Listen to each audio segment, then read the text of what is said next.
Hola, soy Paula Bolívar, gracias por estar en mi canal de YouTube. Y bueno, el tema que nos compete hoy es el listado publicado por el INVIMA de los medicamentos que están desabastecidos en nuestro país. Y a esta hora nos acompaña la doctora Clara Rodríguez, quien es la directora ejecutiva de la Asociación Colombiana de la Industria Farmacéutica. Doctora Clara, gracias por estar en este canal.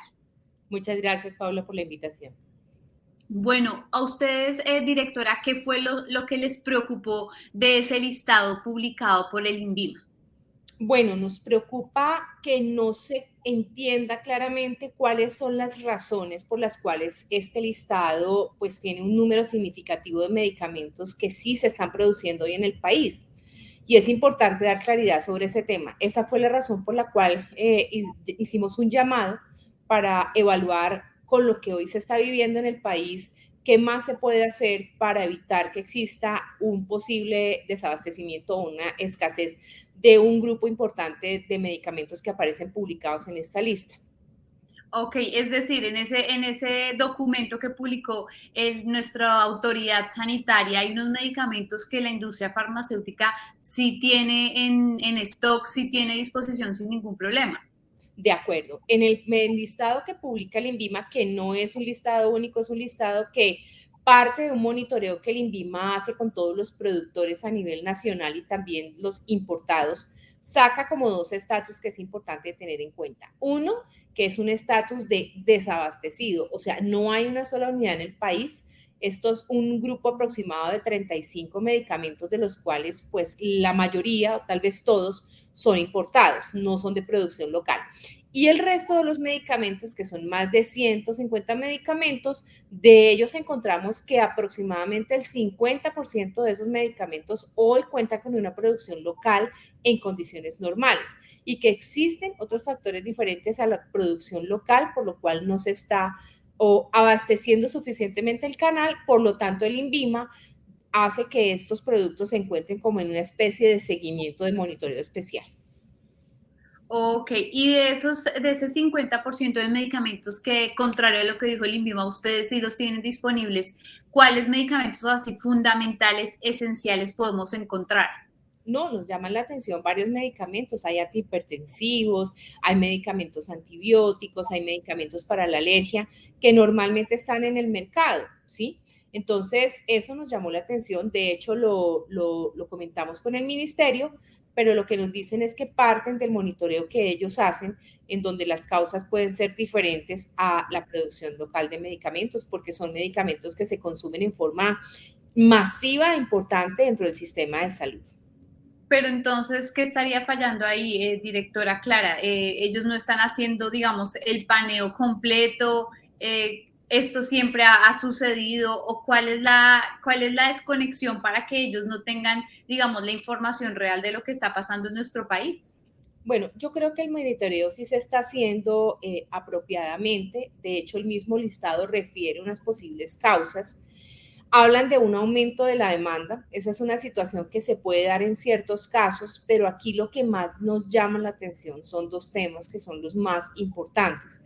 El primero es que hoy, con la situación que hay frente al proyecto de la reforma a la salud, frente a lo que se ha venido diciendo del sistema de salud, las EPS han venido expresando que no hay suficientes recursos para la compra de los medicamentos dentro del sistema.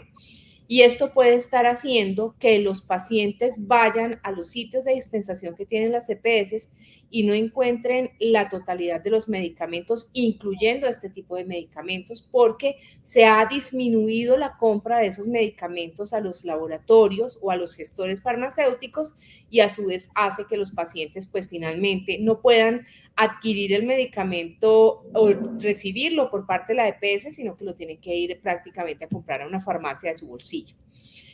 Y la otra parte que también creo que es muy importante de tener en cuenta es qué tanto nos está impactando la política de precios en el país. Ujú. Ustedes saben que un número muy importante de medicamentos están bajo una regulación de precios que en su momento pues ha sido muy importante y muy necesaria para el tema del equilibrio financiero del sistema, pero eso hace que también se pierda cierto interés por parte de las casas farmacéuticas. Entonces, son dos factores que merecen un análisis por parte del gobierno y por supuesto pues esperamos ser actores dentro de estas conversaciones que deberían ser promovidas de carácter urgente para que busquemos unas alternativas y evitemos que estos medicamentos se muestren como escasos cuando en realidad pues están en una producción completamente normal en nuestro sistema de las empresas. O sea, directora Clara, esa podría ser la razón de fondo o detrás de la escasez, la supuesta escasez de algunos medicamentos que durante años se han comercializado en el país, medicamentos importados de las grandes casas farmacéuticas y que hoy en día no están apareciendo en el mercado. Eso es lo que nos está explicando usted. De acuerdo, así es. O sea, este es un efecto de todo lo que está sucediendo con el sistema de salud. Y lo que uno esperaría es que independiente de la decisión que se tome para hacer un nuevo modelo de salud o ajustar el modelo de salud que tenemos hoy, lo que no puede pasar es que los pacientes no accedan a los medicamentos independiente de si lo hacen a una EPS o lo hacen a otro proveedor de salud. Entonces, en esto es en lo que hay que fijarse porque si se va a dar un cambio en el modelo del sistema de salud, habrá una transición que puede traer unas consecuencias muy graves en la medida en que todos no nos preparemos para ello y podamos ofrecerle a la población siempre el acceso a los medicamentos. Un medicamento para la hipertensión que tiene un altísimo volumen de rotación hoy no lo están encontrando los pacientes en las EPS y esto es un tema que preocupa mucho. Entonces, pues el paciente se ve abocado, vuelvo y repito, a aumentar su gasto de bolsillo por algo que supuestamente el sistema le tiene que entregar. En nuestro caso, la afectación importante de esta situación es que se nos está aumentando de manera muy importante la cartera.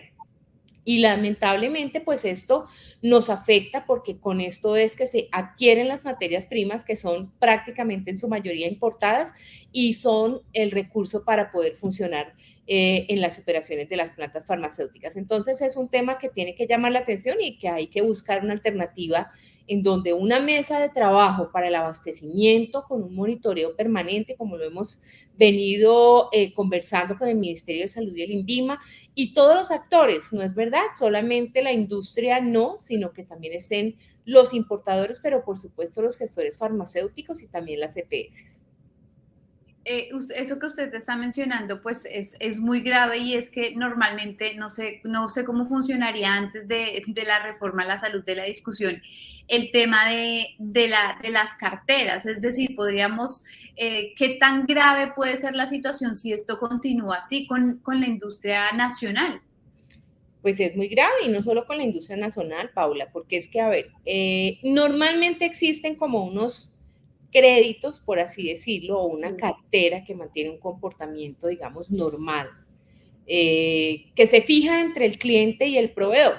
Eso es una negociación individual con cada uno de esos clientes por parte de las plantas, de los diferentes posibles clientes que existen. Entonces puede ser un hospital, puede ser una clínica, puede ser un distribuidor que compra a varias plantas farmacéuticas o puede ser inclusive la EPS directamente. ¿Qué pasa? Pues que ya existen unas condiciones que están previamente pactadas y se están incumpliendo en este momento. Lo que estaba a 120 días se está aumentando un 30, un 40% en tiempo. Y la razón que nos dan es básicamente que no hay recursos, que los recursos están en este momento, no hay suficientes recursos para poder cubrir esta cartera, inclusive de medicamentos que son de alta rotación, que no son ni siquiera medicamentos que están por fuera del plan de salud. Y esto, pues la afectación que tiene es muy grave porque nadie está obligado a lo imposible. Si en este momento, pues hay una deuda muy importante que no tiene un horizonte de pago claro, pues lógicamente lo que va a terminar haciendo la industria es dejando de abastecer el canal, especialmente el institucional, que es el que más preocupa, y esto obviamente afecta al paciente. Y bueno, ustedes ya lograron manifestar esta situación al ministerio, al INVIMA. ¿Qué tan fácil ha sido la interlocución? ¿Ya tienen ustedes alguna respuesta? Porque eso que usted nos está advirtiendo, pues sí realmente sería grave y ahí sí existiría un desabastecimiento de medicamentos. Nosotros participamos normalmente de las mesas de monitoreo del abastecimiento de los medicamentos. Quien convoca normalmente es la Dirección de Medicamentos del Ministerio de Salud. A esas mesas asistimos los actores de la industria. Y en esa mesa pues se expresan las diferentes razones por las cuales un medicamento puede tener riesgo o está desabastecido. Ese ha sido, digamos, como el comportamiento de la comunicación que hemos tenido hasta ahora. ¿Qué se viene ahora? Se viene una nueva propuesta de metodología de fijación de precios de medicamentos. De hecho, ya hubo una consulta pública sobre esta metodología y nos preocupa mucho porque en esta metodología hacen un comparativo para fijar el precio de los medicamentos con otros mercados y nos comparan con mercados como la India o la China, en donde pues, obviamente el comportamiento es completamente diferente. Y realmente no sé hasta dónde nos va a llevar esto. ¿Qué estamos esperando? Pues una mesa de trabajo. Necesitamos hablar de este tema, todos los actores, que en realidad podamos explicar qué está sucediendo. Ellos dirán pues que el tema de la cartera es un tema eminentemente comercial, que ellos no tienen por qué interferir en este asunto y es entendible y claro, pero en la medida en que esto se venga agrandando, vuelvo y repito, no solamente con la industria local, sino también con todos los medicamentos que se importan, pues la industria se va a ver abocada a no poder seguir despachando inventario porque lógicamente esto va a hacer que se aumente la deuda que no se va a pagar oportunamente. Entonces yo creo que sí es un tema de importancia en el que nosotros siempre tenemos esta disposición de poder hablar con el gobierno y decirles qué salidas podemos buscar, a qué podemos llegar, cómo podemos hacer ese control y yo creo que eso es lo más importante, la disposición y el entender que esta industria tiene todas las ganas de seguir trabajando como siempre lo hemos hecho por el país y de abastecer los medicamentos y sobre todo de que esa figura institucional no se desdoble, no se desfigure y haciendo que el paciente finalmente tenga que sacar de su bolsillo para ir a comprar el medicamento que le tiene que entregar el sistema. Sí, directora, para que nuestros televidentes tengan una idea, ¿cuáles son esos medicamentos fundamentales generados por la industria nacional? Bueno, es que es un grupo de más de 2.800 moléculas. Sí, no, 5 que usted diga es que estos son... Una citromicina es un antibiótico, una amoxicilina es otro antibiótico, que son medicamentos que están apareciendo en ese listado. Una levocetiricina, que es un medicamento para la alergia. ¿Sí? Un losartán, que es un medicamento súper consumido en la parte de la hipertensión. O sea, esos medicamentos nos llaman mucho la atención, ¿sí? Las sales de hidratación, o sea, estas cosas nos llamaron mucho la atención porque decíamos, ¿por qué razón aparecen en monitoreo? No es que estén desabastecidos, es que están en monitoreo y eso significa que algo más está pasando para que no se esté percibiendo un consumo normal. Repito, del mercado institucional, que es supremamente importante. Bueno, pues es Clara Rodríguez, directora ejecutiva de la Asociación Colombiana Farmacéutica. Gracias por estar aquí en el canal y estaremos pues muy pendientes de qué sucede con este listado y cuál sería la respuesta del Ministerio de Salud y del INVIMA. Gracias. Gracias a ti.